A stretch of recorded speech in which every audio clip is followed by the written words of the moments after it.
किया जाता है। बहुत शुक्रिया हमारे साथ जुड़ने के लिए दिनेश, इस तमाम बातचीत के लिए। और अब एक और बड़ी खबर का रुख कर लेते हैं। बड़ी और अहम जानकारी आप तक पहुंचा रहे हैं। तो इस वक्त ये बड़ी खबर है, बड़ी जानकारी।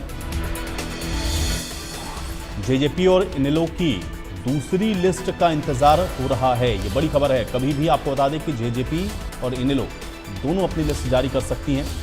तो जेजेपी 15 उम्मीदवार इसके पहले आपको बता दें कि घोषित कर चुकी हैं और इनेलो ने 7 उम्मीदवारों के नामों का ऐलान किया है। तो आज दूसरी सूची भी इन दोनों ही पार्टियों की घोषित हो सकती है। तो बड़ी खबर आप तक पहुंचा रहे हैं। तो जेजेपी और इनेलो आज अपनी दोनों जो सूचियां हैं वो जारी कर सकते हैं। दोनों की ही लिस्टें आ सकती हैं आज, और कभी भी ये दोनों पार्टियां अपनी अपनी लिस्ट जारी कर सकती हैं, ये देखना होगा।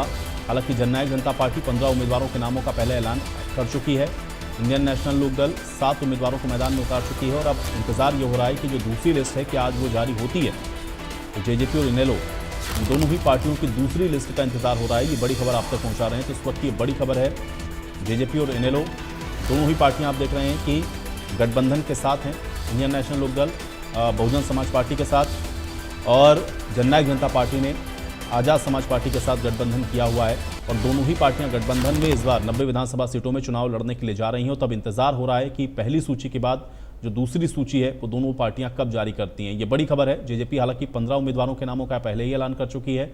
इंडियन नेशनल लोक दल 7 उम्मीदवारों को चुनावी मैदान में उतार चुकी हैं और अब इंतजार है जो दूसरी सूची है वो कब आती है।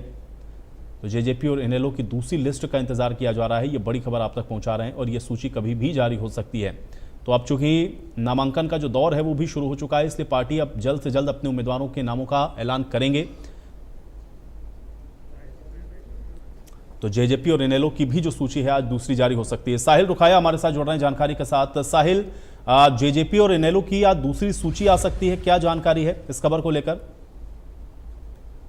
नहीं है, लेकिन जो आजाद समाज पार्टी और जननायक जनता पार्टी की ओर से कल ही अपनी पहली सूची जारी कर दी गई थी। 19 उम्मीदवार जो है वो मैदान में उतारे गए थे।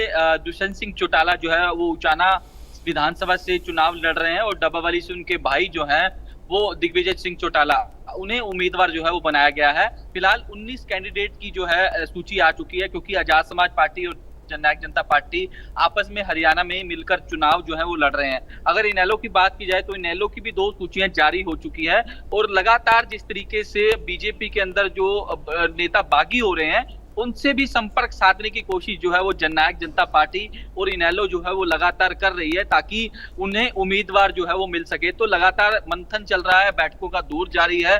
अभी आम आदमी पार्टी की सूची भी जो है वो होल्ड पर रखी हुई है, क्योंकि जिस तरीके से पिछले दिनों चर्चाएं चली थी कि 20 उम्मीदवारों की सूची जो है वो, लेकिन जिस तरीके से जो कांग्रेस की बैठक हुई थी, बैठक के अंदर बात जो है वो चली थी कि आम आदमी पार्टी और कांग्रेस का गठबंधन जो है वो हो सकता है। तो फिलहाल कांग्रेस और आम आदमी पार्टी के जो लीडर हैं उनके बीच भी गठबंधन को लेकर बैठकें जारी है।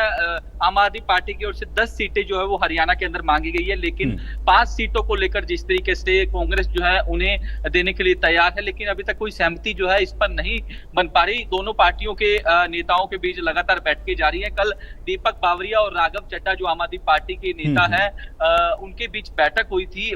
बैठक में अभी तक कोई किसी प्रकार की कोई सहमति जो है वो नहीं बन पाई। तो ऐसे में लगातार जो है अब फिर से जेजेपी और इनेलो की सूची का इंतजार जो है वो किया जा रहा है। लगातार आईएनएलडी और जेजेपी जो है उन बागी नेताओं से भी संपर्क कर रही है जो जिस तरीके से आज बीजेपी छोड़ कर गए हैं। कहीं ना कहीं अब कांग्रेस की सूची का भी इंतजार किया जा रहा है, क्योंकि बिल्कुल। तो अब देखना ये होगा साहिल कि जेजेपी और इनेलो की भी क्या जो सूचियां हैं वो जारी होती हैं, और देखना ये है कि इसमें जो नाम है वो किन किन के रहते हैं। बहुत शुक्रिया साहिल हमारे साथ जुड़ने के लिए, इस तमाम बातचीत के लिए। और चलिए इसी के साथ इस बुलेटिन में मेरे साथ फिलहाल इतना ही।